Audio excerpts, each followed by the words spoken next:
اللهم صل على النبي. خبز الملة من أي منطقة في السعودية؟ الخبزة هذه ما يختلف أحد على حبها. اليوم سويناها بطريقة جديدة متأكد إنها حتعجبكم. موية دافية، خميرة، سكر، ونخلط لين تذوب الخميرة، حليب باودر، زيت، ونخلط.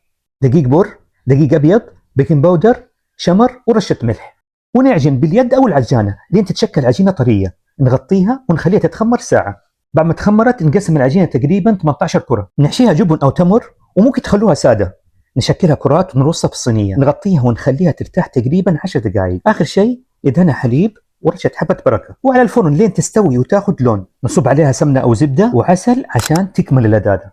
وجاهزت يا سيدي. عينكم على التحمير والطراوة. نقول بسم الله. هذه لو أفطر عليها كل يوم أكون مرة سعيد. ومع الشاي بالحليب يا سلام على الذكريات. شوية عسل، صدقوا ما تحتاج أي إضافة، لوحدها رهيبة. وبالعافية.